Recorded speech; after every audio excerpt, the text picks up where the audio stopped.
After years of trying different indoor seed starting methods and soil mixes, here's my complete indoor seed starting setup and the best way that I've found to germinate vegetable and flower seeds indoors. Starting seeds indoors gives you a head start on the season, meaning earlier and longer harvests. The timing depends on your last frost date. I check the Farmer's Almanac, which has been spot on for me here in Nashville. Then I count backwards based on what the seed packet recommends. So some plants, such as peppers, can be started as early as 12 weeks before the last frost date. This does not mean that you can't start your peppers like 4 weeks before your last frost date. Starting them early at all is better than not. For my DIY seed starting mix, I keep it simple with cocoa coir as the base. It comes as a compressed brick, so I place it into a plastic tub and add hot water to expand it. I prefer cocoa coir as my base versus something like peat moss because it's environmentally friendly and generally cheaper. So once it's fully expanded, I go in and break it up and fluff it. I then store the extra in the tub for future soil mixes. The moisture level is super important. You want it damp, not wet. So if you squeeze it and water drips out, it's too wet. It should basically be able to barely hold its shape. Too much moisture can lead to mold and diseases such as damping off, which can cause seeds to not germinate, and for newly sprouted seedlings, they can collapse.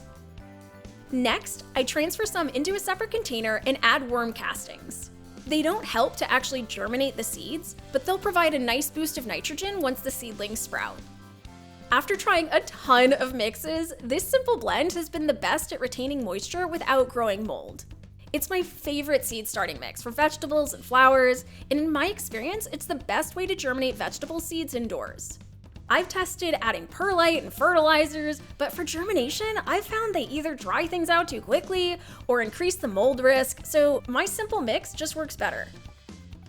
Now for the trays. I absolutely love these smaller trays with a vented humidity dome, and then they also have clear cells so I can monitor the root growth. I also use these deeper cell trays from Bootstrap Farmer, which are designed to improve airflow and naturally prune roots. Both work well, it just depends on your preference.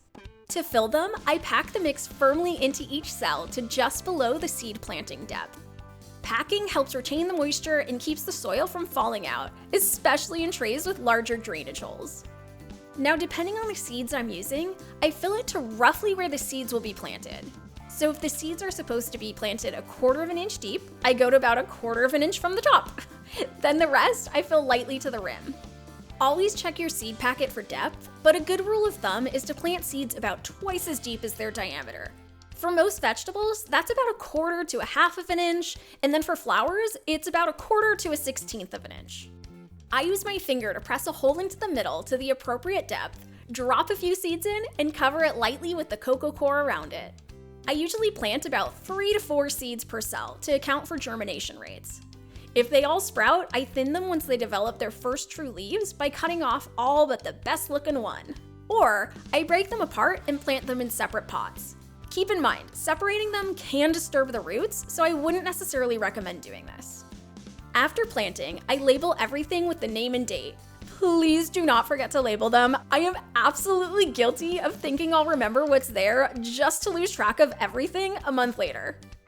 I then give them a spritz of water to ensure they're moistened on the top and that the soil settles around the seeds. Then on goes the humidity dome. I keep the vents slightly open for airflow to reduce mold risk. Now the lighting is critical. It's really the biggest challenge with indoor seed starting. If you think you have enough light, you still probably don't. If your seedlings are stretching or leaning, it's because there's not enough light. So for my DIY seed starting setup, I use a wire shelf with various grow lights. I've listed all the ones I have in the description, but bar lights are my favorite. Keep the lights just a few inches above the seedlings, and then run them for 12 hours on and 12 hours off, as plants do indeed need time without light. For vegetable seeds and warm weather plants such as peppers, I use a heat mat to speed up germination. Peppers especially germinate much faster when the soil temperature is between 70 and 90 degrees Fahrenheit. During germination, I check on them daily, keeping the surface moist with a light spritz of water. After the seedlings emerge, I remove the domes, Add a little fan to increase airflow, and switch to bottom watering. Adding water to the tray underneath encourages deeper root growth and helps prevent damping off.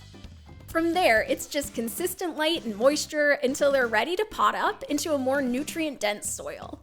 So if you'd like to see how I get seedlings ready for spring planting, including this potting up process and hardening off, let me know in the comments.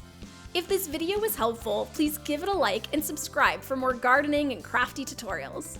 And to see what I'm up to day to day, be sure to follow me across my socials.